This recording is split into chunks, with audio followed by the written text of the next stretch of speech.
Hi, I'm Chino. Welcome to Chino I Am, powered by Obvious Table. Here we have connecting conversations with inspiring people who have great testimonies. Today, my God, I have the great pleasure of introducing Mrs. Shelese Greene-Thompson. She is an advocate, she's a counselor, and she's a mother. So I'm just so excited to have you here today.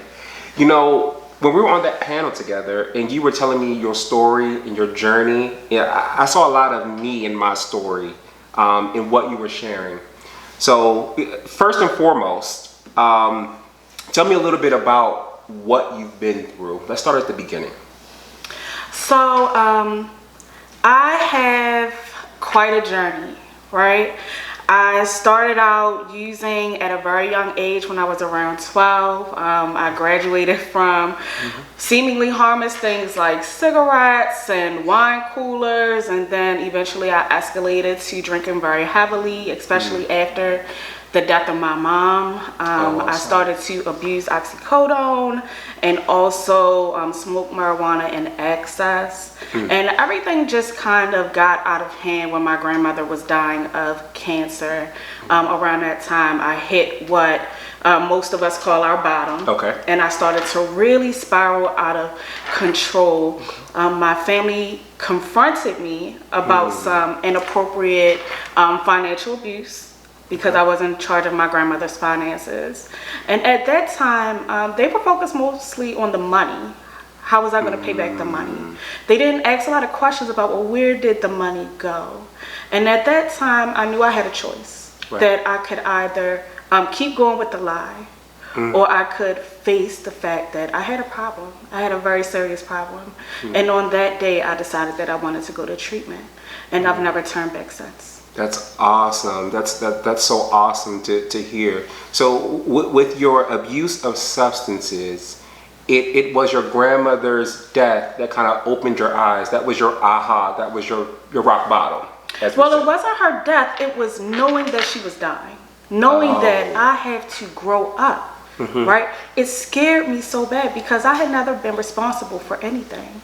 Wow. My grandparents had always been there to coddle me, to help me out when I made multiple mistakes. I never had to really pay bills. I never had to look after myself. So knowing that the person who had fought the hardest for me in my life was dying, I could not process that. When she had her second major stroke, I actually drove from my home to my mother's grave, drinking all along the way, and I sat at my mother's grave and I got almost blackout drunk, and I said, you can't have her yet. And I went home and I ended up blacking out for several hours. So the spiral downhill was immediate. Wow, that's you know what, and I thank you for sharing that story with me, because a lot of people need to hear the journey, the beginning, because there is somebody that is, you know, that will see our conversation and hear what we're talking about, and they're just on the verge of picking up the substance or that drink or that smoke, and we can help them kind of get through and show them a better way of life. And that's what it's about, you know, us helping us and showing us a better way of life, our community a better way of life. So I appreciate that. Talk to me about, if you don't mind, the treatment, going into treatment. How was that process going into that?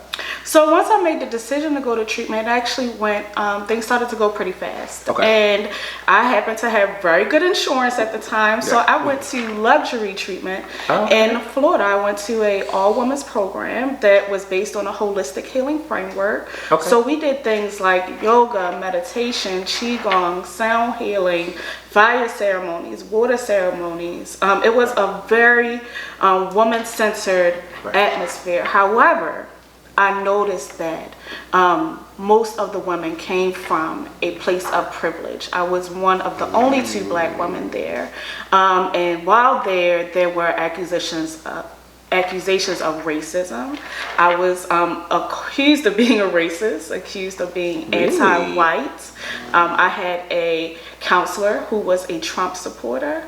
So even in this place, where I was supposed to be healing, I was still being targeted by microaggressions, still having to defend myself as a Black woman in the world. So community, and what community means to me, really is at the center of the work that I do now, knowing that these spaces are not really open to the Black community. A lot of people who are struggling with substance use do not have access to some of the top tier treatment programs. Wow. So let me ask you a question. Was the work that you do now, was it birthed out of being in that treatment facility and seeing the things that you saw? Or did you, how did you get into the work that you're doing now? So it was probably birthed from before I went to treatment, because before I went to treatment, I was involved in grassroots activism. I was heavily involved in community-centered work, and that was one of the things that contributed to my decision to go to treatment, because I was telling the community, hey, you know, they're trying to keep us down, they're oppressing us, and all the while I was going to the non-Black owned liquor stores on a regular basis, you know. So that was one of the things that really made me start to hold myself accountable.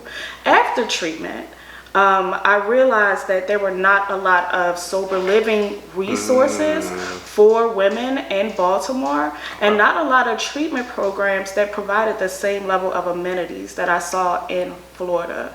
A lot of the programs in the city, unfortunately, just don't have the means to provide a quality top tier experience.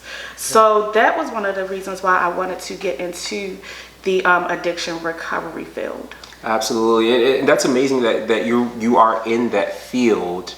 You know, one thing that I like to ask, you know, my friends is, what conversations that need to be had that we are not having? What do we need to talk about to make sure that we're shining light on certain areas in all different communities that people kind of hush up and no, we don't need to talk about that? What do we need to say?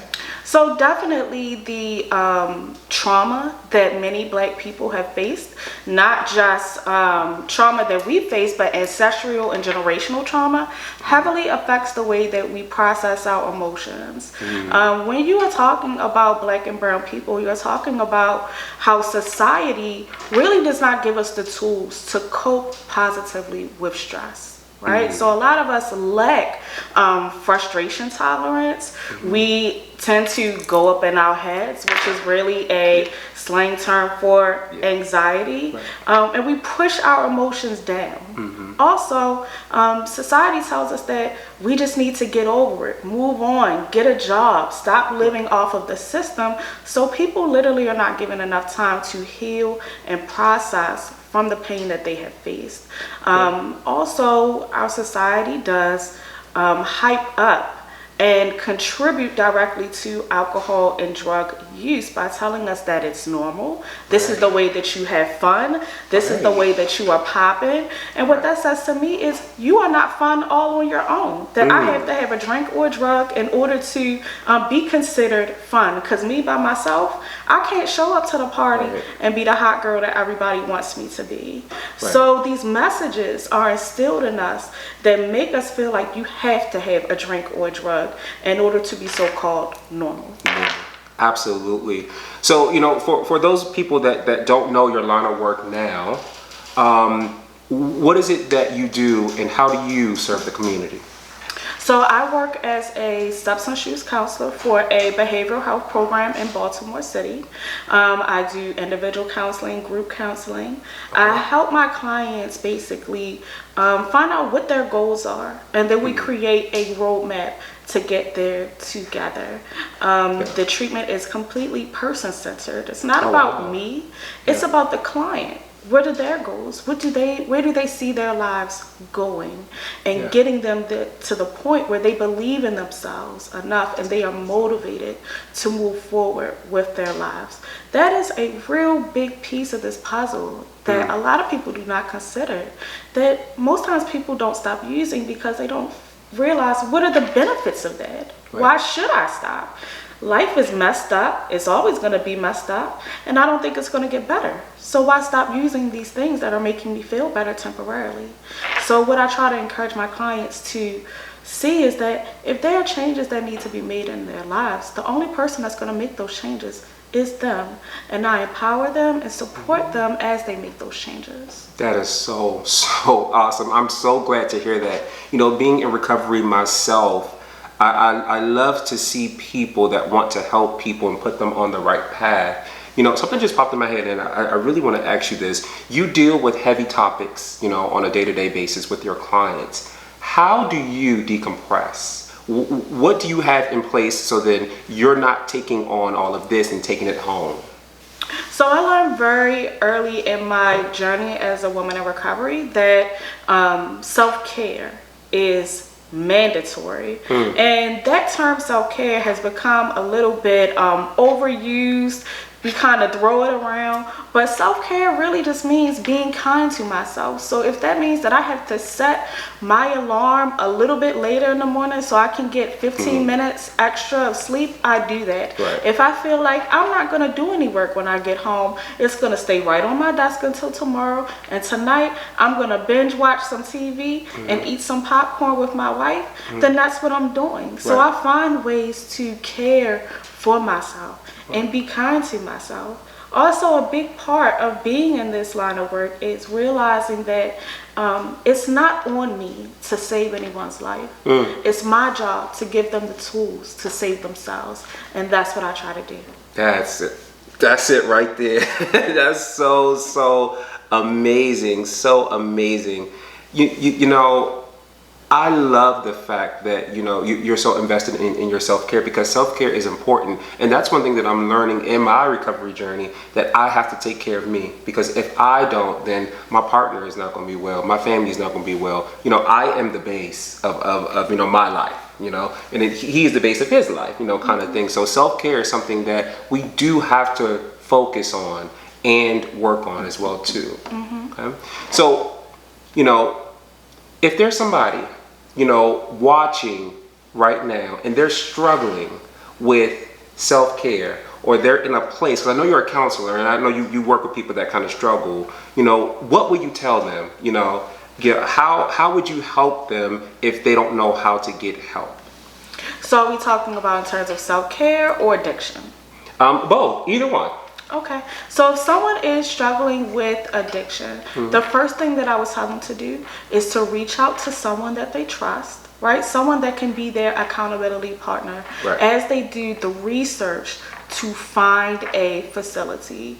You can Google addiction centers in my area, and you can see what actually fits your needs. I would say if you are if you're someone who doesn't have any children, if you're someone who doesn't have any major responsibilities, you may want to consider going out of state, because it really takes you away from the stress of your immediate environment. If not, then I would say the next step would be checking yourself into a program and then going from there. For people who are struggling with self-care, the first thing I would encourage them to do is find out, what does that mean to you? Does that mean going to a spa? Does that mean getting my hair and nails done? Does that mean eating ice cream? What does that mean to you? And then make sure that you create a daily self-care routine, putting at least, I would say, 1 to 2 things together that you plan to do every day to take care of yourself, and then finding out how to work those things into your routine. So for me, doing my makeup on a daily basis is my form of self-care. I love doing makeup. It makes me feel happy. So in order to put that into my routine, I wake up at least 30 minutes before I have to be at work. Why? Because I know that I have to have time to do that. So that is how I would encourage people to work that self-care in. Absolutely. And you know what, you said something very interesting. I want to go back, you know, a couple of minutes, and you were talking about Black women and how you were in that facility and they accused you of being, you know, anti-white or racism and things of that nature. You know, for people that don't understand or know, how can you be, or pro-Black basically is what I'm getting at. You know, what are some steps that you can be pro-Black but not really, you know, racism?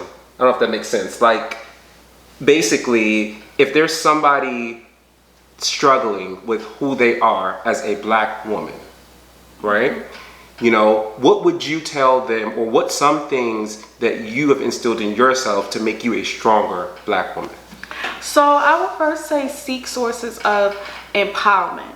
Okay, so it's always good to have a role model or someone that you can model yourself after. So whether that is someone like an Angela Davis or someone like a Dorothy Dandridge, who is your role model, right? And from there, I would say also getting connected to your local community, right? It's not all about what's out there. Sometimes we need to be linked into a community of support so that people make us feel valued and make us feel empowered. Also, gaining more education, right? When I was involved in grassroots activism, a key point of that was study. So that when you are confronted by any type of challenges or accusations, you are able to speak from a point of view that is not heavily based on emotions. So even when I was in treatment, the things that I was saying as a rebuttal, it wasn't based on my emotions, it was based on facts. Absolutely. And that's why they couldn't take it. I understand that. You know, I get that. So, you know what I want to know now? You know, putting the substance abuse aside, putting the work aside, how is life now that you decided to change and go a certain path? How is your life today? So one thing I want to say is I didn't decide to change. I decided to free myself, right? I decided to free myself. And life is wonderful.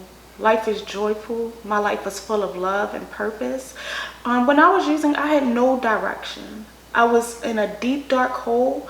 I was lying not only to others, but to myself. And now my life is centered around honesty, open-mindedness, and the willingness to continue changing. And that's one thing that people don't realize, that this is an ever-evolving journey. Right? I didn't just change once. I continue to grow. I am in motion. Right? And I love that. In the time that I've been sober, I have gotten married, I've graduated, I'm working on a second degree, I have not only gained a career that I love, but I'm even considering a second career path. So I see myself as unmovable and unstoppable, and I didn't have that strength before, right? So recovery has been a gift that continues to keep pouring into my life. Absolutely.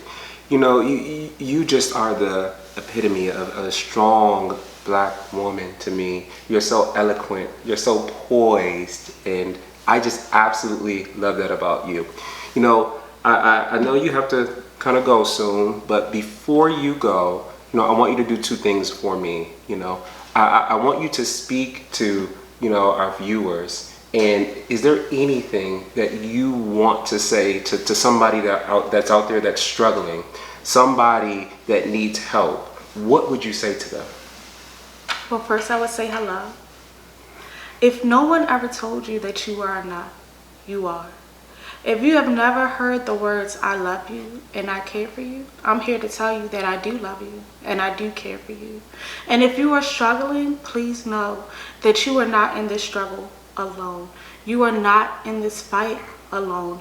There are people who will believe in you and who want you to succeed.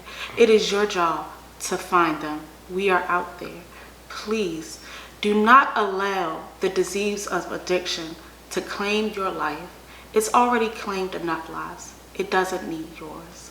Again, I believe in you and I love you. Ooh. My God, that message right there was empowering. It really was. And I just really want to thank you for coming by and sharing your strength, hope, and experience with us today. I want to thank you. Thank you for creating this platform. It's so needed. So if anybody wanted to reach out to you, find services, or just talk to you, how would they find you?